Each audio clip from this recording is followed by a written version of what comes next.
Okay, so to start this one out, Red, I want to hit you out of left field with something, and I didn't prepare you for this. Uh, and so, to those of you listening, this is going to be completely fresh for Red. Um, what do you think about using our real names on the podcast? Uh, Zoinks. Yeah, that sounds good. You think you're good with that, Peter?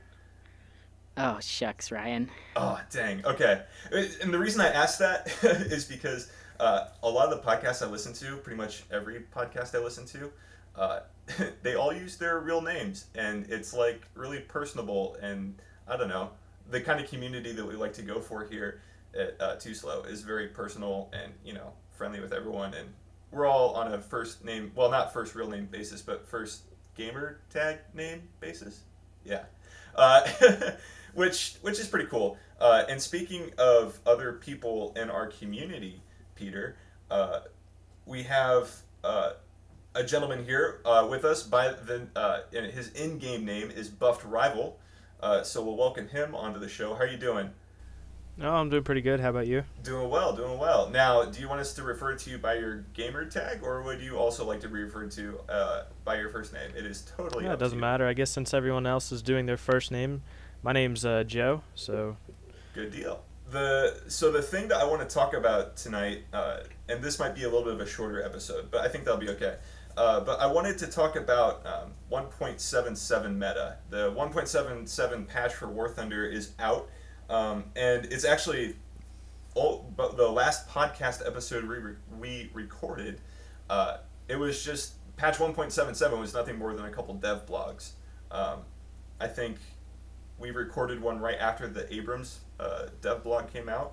Um, Yes, we did. so since then, there has been two different dev servers and about 2 weeks worth of live server time that we've had to get to know our new tanks and also learn the meta of how to play against the new tanks with some of the older ones.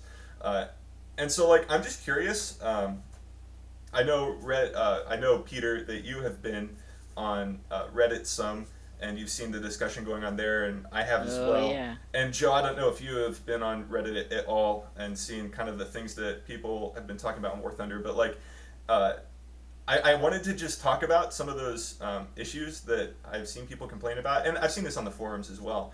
But I just want to like talk about it and try to see if we can look at both sides of what people are saying, and maybe see if we can brainstorm any kind of possible solutions. And if that sounds like fun, then we should just get started. How about that? sounds good. All right.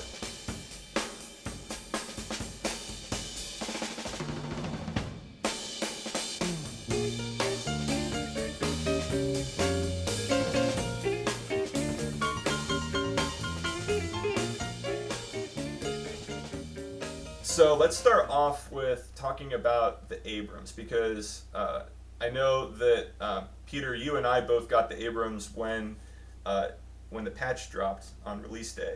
Yeah, I boosted it. Yeah, you boosted it all the way, and I halfway boosted it.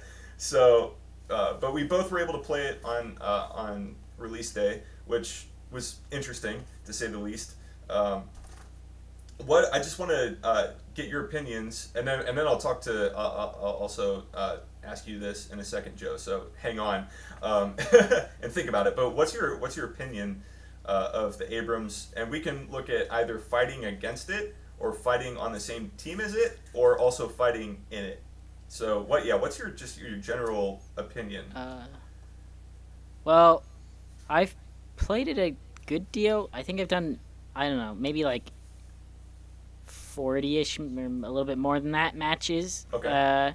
I didn't, I boosted it, but I did not, like, boost the add-ons or whatever immediately. I did get parts in FPE, because that's really painful at top tier. Oh, totally, yeah.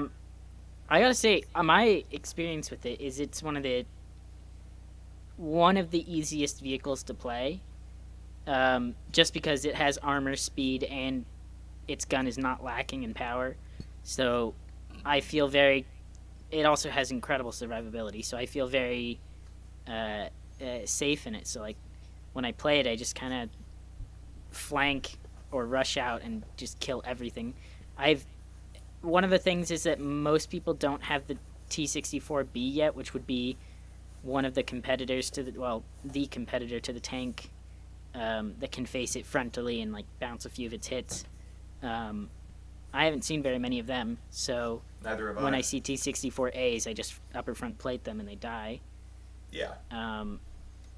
So right now it's kind of like a king. It's also being spammed out, so with that it makes it a little bit more potent and able to kill.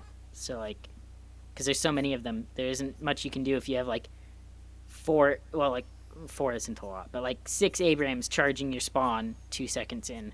Yeah. There isn't much you can do in like your slow T55, T64, and because it's at 9.3, it can face 8 threes. So that's fun.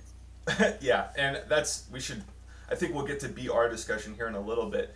What about you, Joe? Have you been on the same team as an Abrams, or have you driven it at all since the past round? No, I haven't been on the same team as a Abrams. I have faced him. Unfortunately, I haven't got to play it yet. I've heard it's a very fun vehicle to play. Hopefully someday I'll have it unlocked, but right now I don't think it's going to happen. Gotcha. What's it like fighting against them then? Fighting against them, my first time that I fought against the Abrams, it wasn't really a kind of a trading shots kind of deal. I shot him, I didn't pin, and he shot me and killed me instantly. That was me being in the KPZ 70. Okay, gotcha. So the first time facing it was a little bit scary.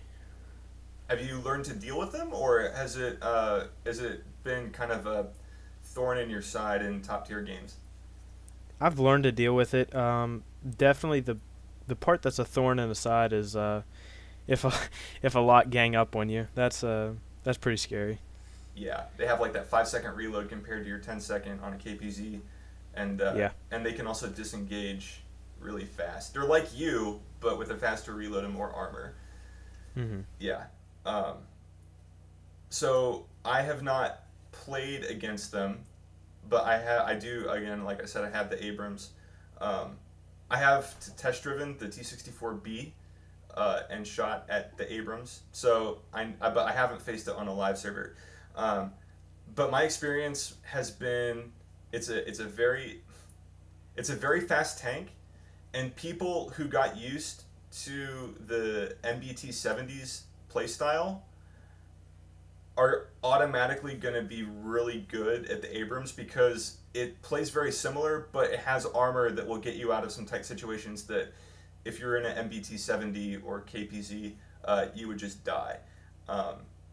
The fact that it has 5 crew members, and the fact that like the driver is kind of separated from the rest of them, means that if you take a shot, instead of it killing 2 out of your 3 crew members in an MBT, it feels like I'm either going to be able to have a driver and disengage, or I'm going to have my driver dead and have the turret to shoot back. I don't know. Whoa, has that kind of been your all y'all's experience? With the Abrams, when I get shot, it's typically I just deploy smoke and go in reverse. You just disengage. Yeah, it disengages really well. Like Yeah. if I'm in a situation where I'm like, wow, there's a few tanks around me, I just do ESS, put it in reverse, and drive away. Right. And we were testing that on the dev server. Like the ability for you just to disappear after I shot you, just to disappear and relocate a kilometer away. It was child's play. Yeah, that's something the T-64 doesn't have going for it. Right. The way I think you have to play the T-64, I haven't actually played it, but I feel like you have to play it like you have to kill everything around you before you can really move up, because its reverse speed is pretty crippling. Yeah. But it can bounce a lot. But the lower plate's incredibly weak. Very, very weak. And the cannon breach area, it's just rolled homogeneous armor right next to the cannon breach, which means it's easy to take out. With any kind of accuracy, you can take out the turret fairly easily. So what? And I'm talking to Joe here. Are you like? So what has your win rate been like against teams that have Abrams on them? Usually Usually it's a loss. I'm going to be honest. And it's not the. I'm not going to claim that the Abrams is overpowered, but it's a strong vehicle, and I don't think a lot of people know where the weak spots are on the Abrams. Mm-hmm. So they kind of continuously shoot it in the cheeks of the turret, thinking that hopefully it'll pin. Gotcha. Yeah, that happens to me a lot. I just like ATGMs will come across the map and I'll just angle my cheeks and they'll hit those. Yeah.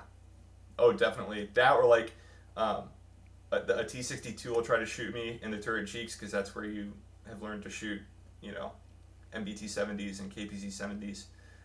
You just shoot turret cheeks and, they die because that's just, they're weakly armored. But, the M1 Abrams composite armor was literally designed to stop a T-62 round. 115 millimeter armor-piercing fin-stabilized discarding Sabo round. Mm-hmm. And I will say, it does that very, very well. It's almost perfect. It does seem like a very strong tank, having played it. And this is kind of what I want to get to with, like, in regards to the Abrams. And also, we're talking about the Abrams because that's what Peter and I have played a lot. Yeah. So I also want to talk about the other tanks a little bit too. But with the Abrams, it's almost not fun. I can't believe I'm saying that. I was so hyped for it, and I really wanted it, and I enjoyed it, but it just feels like you drive around, and more often than not, you bounce shots, and then you point at things, and they die. And then 5 seconds later, you can kill something else. That is, like, the same thing for me with playing, like, Spitfires or something. I don't like them because, like, you just sort of fly out, you do a couple of fancy spins, and then you get a kill, and then you end up with, like, a 5-kill game or something. The Abrams is much like that. That's why I tend to go a more difficult route for getting things. Yes, you do. I can confirm that. I think Joe can confirm that too. Yeah. Because, I don't know, every time I've gone for, like, the top vehicle at the time, I get it, and I'm just like, oh, wow, I don't really enjoy this.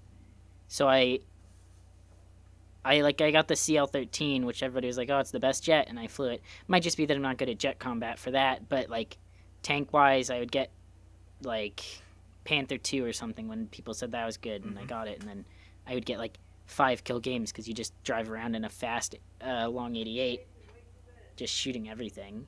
Right. So it's pretty easy.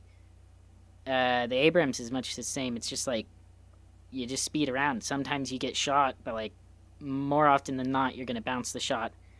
They'll shoot you in the, like, your lower plate, and your lower plate will just bounce it, and you'll just one-shot them. Yeah. It is a very easy tank to play. Yeah, and it seems like talking to, like, Joe, you were just saying how, like, you would shoot it with a 152 millimeter APFSDS round, and it would just shatter. Yeah.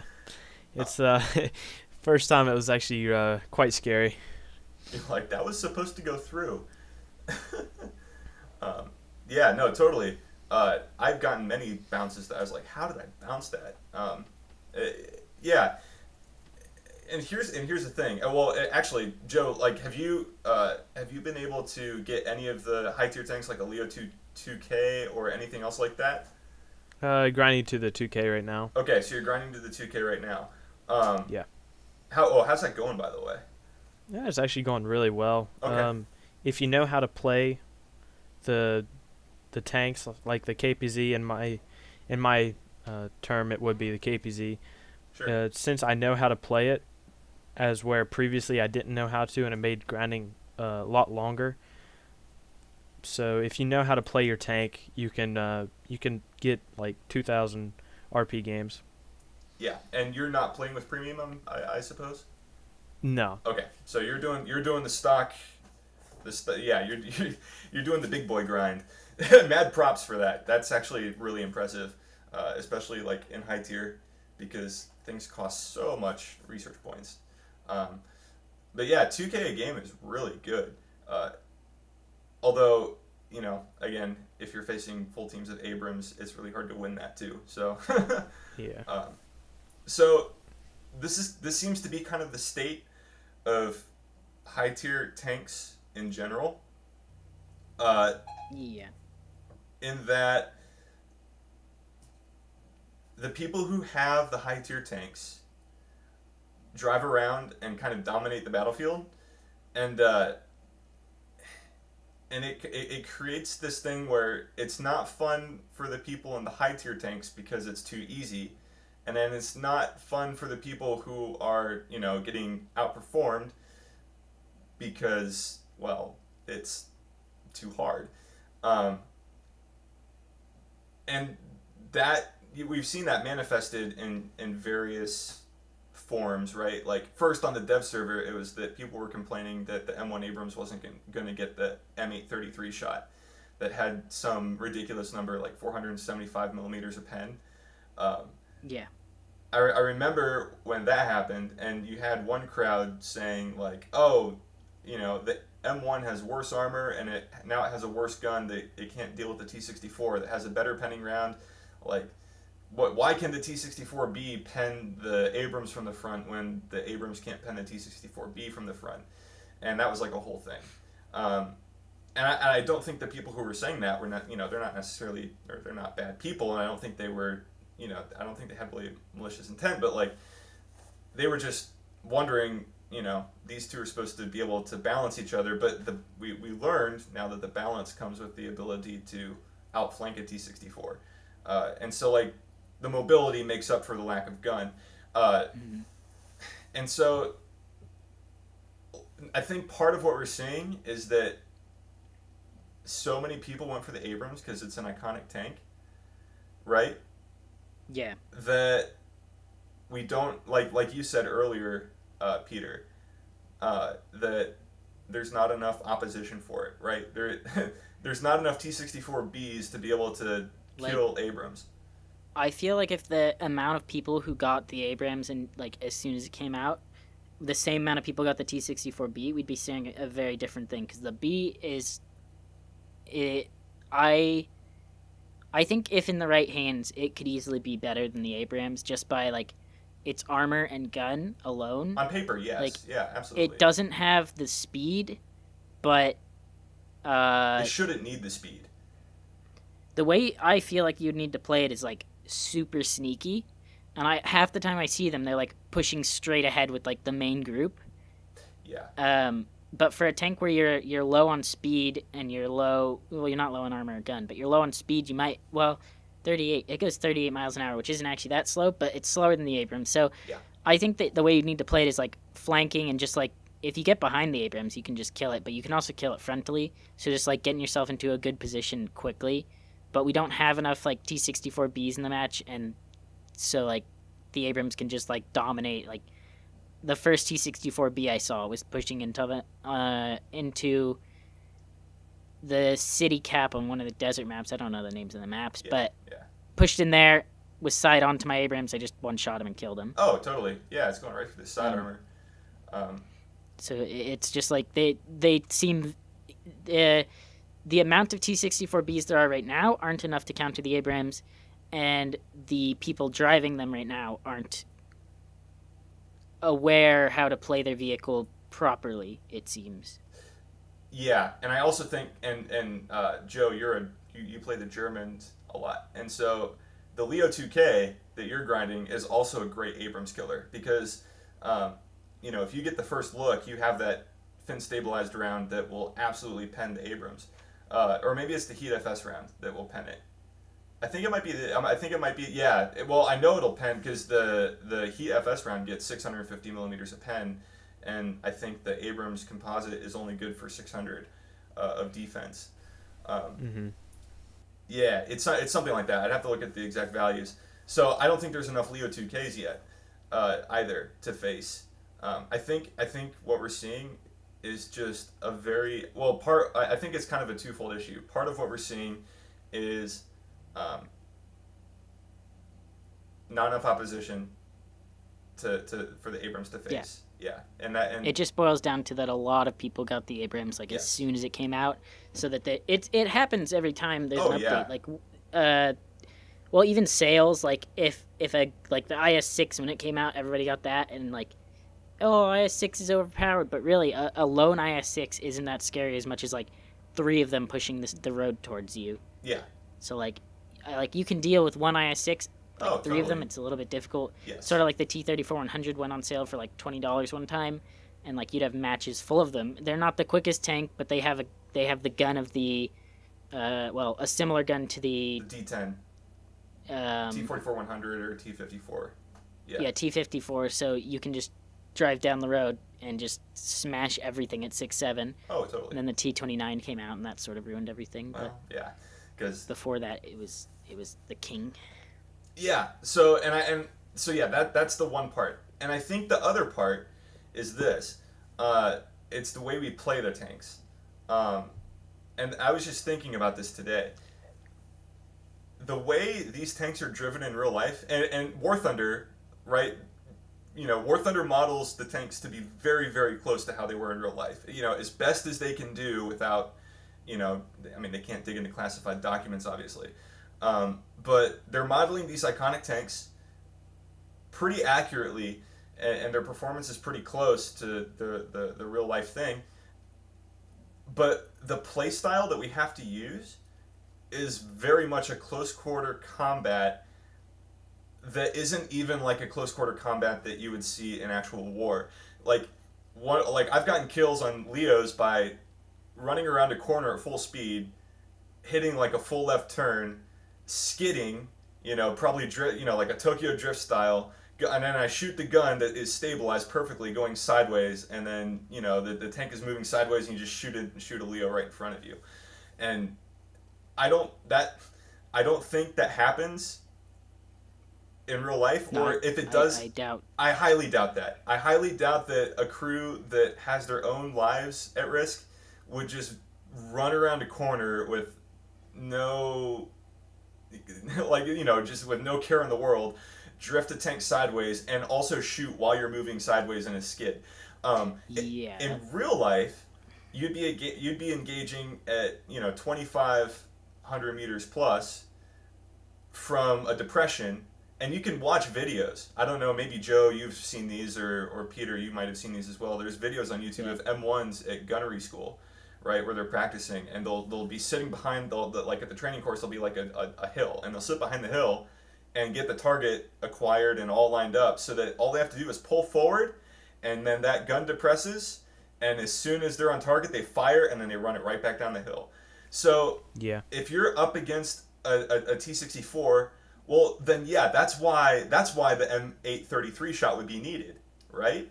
Because if you're trying to pen a T-64 front plate at really long range, because that's what the tanks actually did. Well, you're going to need something that has a crap ton of pen to be able to punch through that front plate from a long range. And if that's the way War Thunder was played, then maybe we could justify having an M833 shot on the Abrams, and it would be balanced because, the T-64 can pen the Abrams at long range, and it's a little easier to aim at long range, and the M1 can then pen the T-64. I don't know if I just said the same thing twice. The T-64 can pen the M1. They'd be able to pen each other. Yeah. M833 versus the 3BM whatever the round name is. But that's not how War Thunder is played, because frankly, those long range engagements aren't fun. Well, they wouldn't be what we would consider fun. I would find if everyone was working together, it would be like a chess match, right? Like everyone trying to position in the perfect place to make an offensive. It's sort of like I don't know. There's one map, I don't remember. I think it's Kursk, maybe. One of the maps where you're on like a big open field, and everybody just sets up and snipes, and it's like you're trying to push the points. Oh, the French one too, Maginot Line. Yeah. You push up, and you're like you push up at the zone, and you're just getting like shot by like chieftains from across the map, like in their spawn, and it's not really fun when you just get like sniped. I mean, that's the way these tanks are meant to be played, but like in real life they were designed to be played like that, or not played. They're designed to be used like that. Yeah. That's what I mean. Yeah. But the way that they do maps is like you'll have one map where you're on like a super small city map, and then you'll have one where you're like sniping from spawn to spawn. Right. So it's sort of, I don't know. It's like, What we're running into is we're being forced to use these tanks in ways that were basically they were never designed to be used in real life like that, right? We're being we're being forced to run around corners and try to shoot people, and it's kind of a point and click kind of thing. Where in real life the turret would take some time to accelerate and slow down on the move. So it's much more a reactionary based game now. So yeah, it's I think that a lot of the people's gripes are stemming from the fact that these tanks are being used in ways that are kind of unrealistic. So like the work needs to be done to figure out how to make it fun and realistic, but also fun for everyone. And I think, yeah. well, I don't know, Joe. Do you have any ideas on how this could work? Because you don't have any high tier tanks yet, so you'd be the best informed out of all of us on this. Definitely for me, by what I'm experiencing, is that when it comes to like viewing things on Reddit or viewing things on or just anywhere in general where people are complaining about the vehicles, I think that the vehicles where they're sitting at now are balanced well. I think really the maps need a rework. For me, the maps make or break a game. So if you're having, I remember before 1.77 came out, it was 1.75, and 9.0 was nothing but single cap Poland, and you drive up on the hill, and of course you'd get sniped from Sniper Hill over on the other side of the map, and that kind of irritated me a lot. Sure. Not to a point to where I'd be like, Russian bias, this that, American bias. Nah, it's to me it was the way that the maps were laid out. I don't think they intended at the start of the of this project of making the game. I do not think that they intended there to be high tier tanks like modern tanks, MBTs rolling around everywhere. I think they intended it for it to be World War II tanks exclusively, and as they're moving into the future, I think that they're putting more emphasis on making tanks than they are redoing the maps, which I can see that. Mm-hmm. But for me personally, maps make or break a game. That's a We're getting good observation. we're getting vehicles that these maps are way too small for. So, like the Abrams, you can cross Poland in like under 2 minutes. You can get to the enemy spawn, Less and than like that, minute 30, minute 20. they're doing like larger versions of the map, but that doesn't really help. They need to like actually either rework maps for top tier or like release like 8 new maps that are purely for top tier. Right. That would be a solution to the problem with like having an Abrams spawn camping like a minute in. Yeah, and I mean it also does go back to Hornet saying on the how the tanks are being played as in real life they weren't actually intended to be. If you rework the maps, I think that'll get engagements going a lot quicker, and not hiding behind a hill and waiting for someone to cross and peek up, shoot, and then roll back. I know for the Leo 2K, that is the way with it. It's a shoot and scoot. Mm-hmm. I know for the other ones, they can brawl around a bit. Just a little bit. I think if you either rework the maps or create new whole maps, like as Peter was saying, I think it will get games going a lot faster and funner. Yeah, I think you're right. I think a lot of the key here is in the maps. I want to be able to choose to either take part in a long-range engagement or choose to take part in a short-range engagement. You know what I'm saying? Like, I don't want to be forced by the nature of the map to only peek up and snipe or only be in a close-quarter combat situation. If you have maps that let people do both, I think games will be a little more balanced because you'll let everyone play to their preferred play style. If someone's a better sniper, they'll sit back and snipe, and if someone's a better brawler, they'll get up in the front lines and brawl. But right now, save probably the new Eastern European province map, right? I don't know. Is that Yeah. yeah? I think I think that is actually a decent step in the right direction because you start out really far away. There's a good city that's in a valley that's kind of hidden initially, right? That you can brawl in and be safe from new people spawning, and then also sit back and snipe if you want. Like I kind of want more maps like that. And there's a lot of tree cover there, and that gets into a whole nother topic of, well, ultra low quality negates a lot of the tree cover that you need Yeah. for that map. I don't think we have time for that conversation now. Also, I don't want to like ignore the fact that the Challenger's turret is pretty much modeled wrong and can be Yeah, penned yeah. by a lot of things it shouldn't be penned by, and so that's causing frustration and legitimate complaints.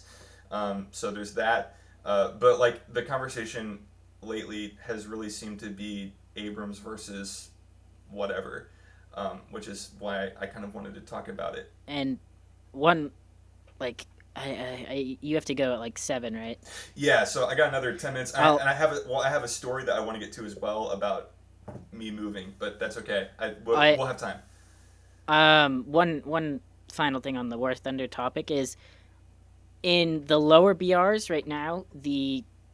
I've been playing because I'm grinding out the T64A now because I Yeah, want to get the B. sure. The problem with like lower tiers, lower being like 7, that's not much lower, but it's like it's Well, getting yeah. lower than what I've been playing with the Abrams. I've noticed a trend where if your team rushes, like they cap all the zones and then they just rush spawn, hmm more often than not, unless I'm like squatted up with some people, we end up losing the match Yep. pretty quickly because Yep. what people do is they try to spawn camp like 3 minutes into the match and they get, well, more like 10, but like they don't seem to understand that when you spawn in, you have spawn protection. You can sit there, you have 25 seconds of spawn protection, and you can kill anything that looks at you. That's enough like time for most tanks to reload twice, if not 3 times. Or if you're in an Abrams, So- Or if about you're in an Abrams, 5. that's yeah. But it just seems a bit. I get frustrated when I'm trying to do random battles and like my team will rush spawn and you type in chat, hey guys, don't rush spawn, and they rush spawn and then everybody's dead and you're the sole person trying to hold up the whole team. That gets It's back not around to as big map of an design. issue because I'm just grinding, so like Sure. I just sort of, it's like throwing myself at like a wall until I unlock the vehicle. Yeah, but it's nice to Um, win because you go a little faster when you Yeah, you Win. get a 120% boost if you win. Exactly. So, boost. but yeah, that's something I've noticed though. And that gets back around to map design. It's too easy to survive a run to a spawn. Like if your sole intent is to get to a spawn, the vast majority of maps you can do that without any problem or without risking getting killed by an enemy, or you're able to at least fight your way through too easily. It's interesting that the not argument, but the complaining has gone from, oh gosh, they're adding really huge maps to, wow, all the maps are too small now. Yeah, it's really weird. So It's amazing That how seems to have- fast that shifted.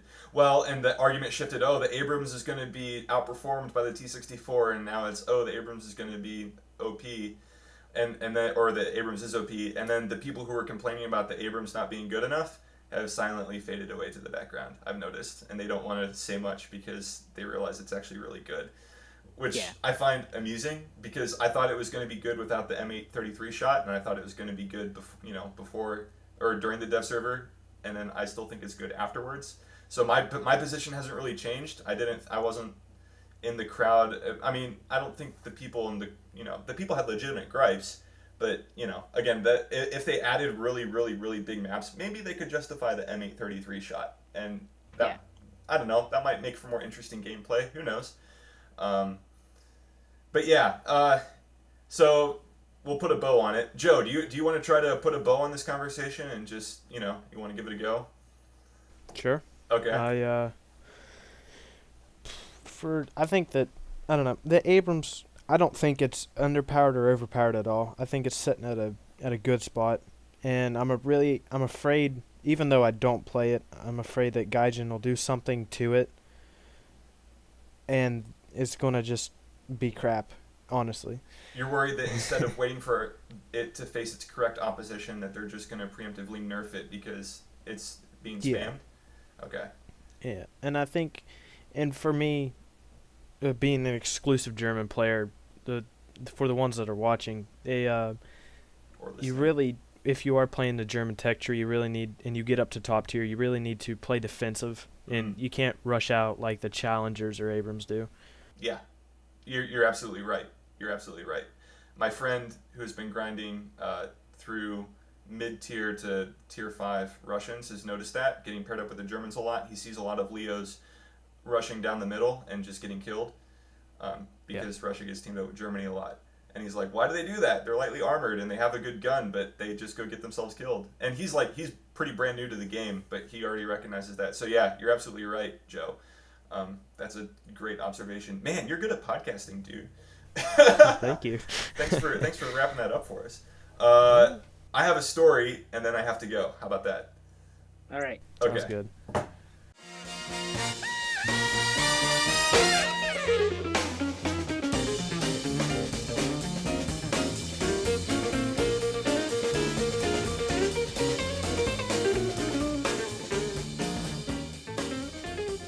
Okay, so for those of you listening that don't know, I'm moving to Pittsburgh, and I move into my apartment the 25th, and we're recording this on the 21st. So this next Monday, I'm going to be moving in. Well, for a bit, and then I'm coming back to my home for the rest of Easter weekend, and then I move there on April 1st officially. But I was out shopping for kitchen supplies. So one of the things I want to get good at is cooking. And I already can bake, and I've had some fun baking. It's kind of a cathartic thing for me. I love making like zucchini bread or banana bread or cakes or cookies. I don't know. It's just the way I decompress sometimes. And part of the baking process, and one of the things I was looking for to get for my cooking arsenal, is a sifter. And if you know anything about baking, I can hear you screaming at me right now, like, Ryan, you don't need a sifter because the flour comes pre-sifted. Well, yeah, okay, I get that. The flour nowadays comes pre-sifted, and you need a sifter because some flour, if you get unsifted flour, it's all clumpy, and it comes in like a brick, right? And you actually have to like break it up, and so. Yeah, that's what a sifter is. And you put like flour and some salt and baking soda and cinnamon or whatever. It's a good way to combine like powdered ingredients. Okay, that's the backstory. So I'm looking for a sifter for my apartment. And the sifter that I'm using at home is my mom's old sifter. And the way it works, imagine this. The way it works is it has a handle.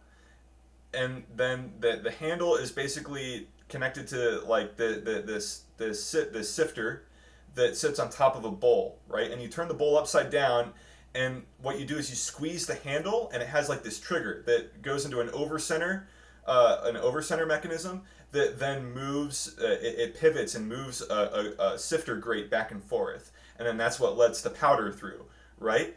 And so, but what you're doing, you're squeezing your hand a bunch, okay? And this is something that has annoyed me, because the motion of squeezing your hand, that's after like 50 or 60 squeezes, your hand starts to cramp up, okay? Like, can you imagine? Can you at least imagine what I'm talking about? Like, I'm trying to put it in your mind. Are you guys tracking with me? Yeah. Okay, so I'm trying to do this thing that's supposed to be like relaxing, right? But it's just my hand is cramping up, and I just can't take it. All right, and so what I wanted to find for my apartment was a sifter that operates on a crank.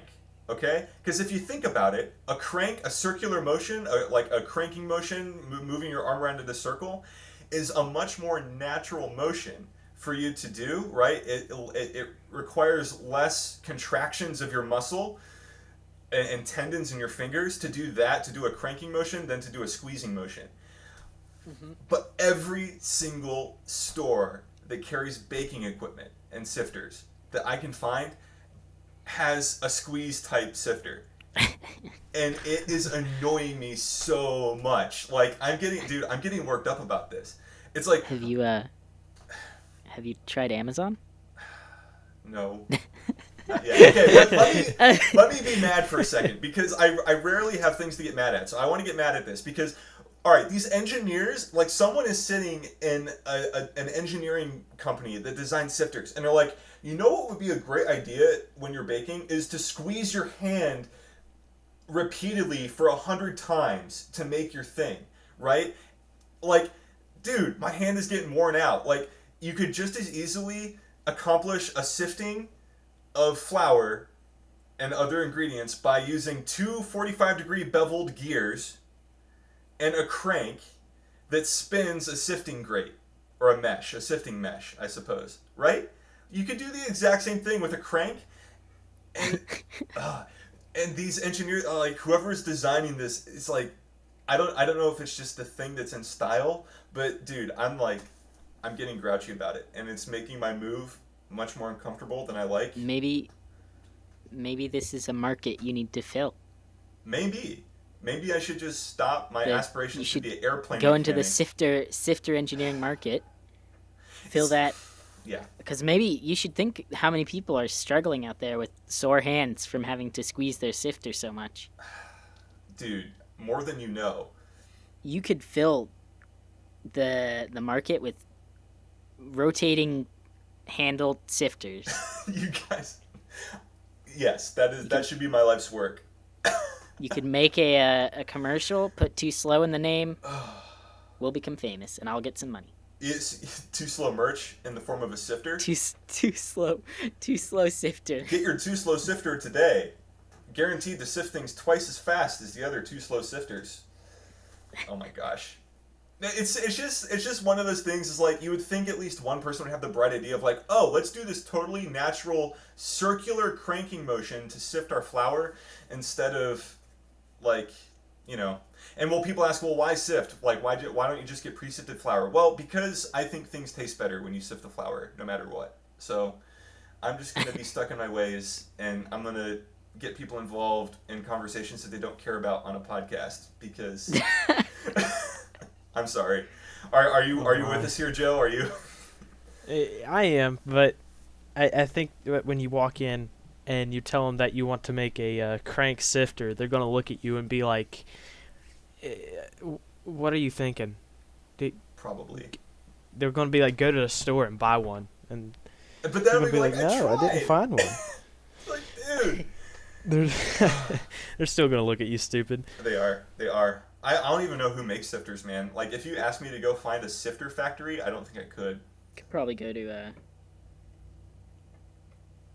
I'm not gonna say that. Never mind. For fear of having to bleep again on the podcast and therefore move the release date back by another 24 hours. That's the way it works, by the way, Joe. I don't know if you heard. I think we talked about this. Every time we say something that has to be bleeped, it takes so much time for me to do that. Actually, it doesn't, but that's our joke. Okay, well, thank you for coming along on this journey with me and letting me vent to you about something that you don't care about. That really, actually, that means a lot. I feel better now. For the next podcast, we'll probably focus more on less on War Thunder, since this was a pretty War Thunder heavy podcast. I agree. Today. I agree. So that we can have one more focused on, like, the real world. Yeah, I think we should do that.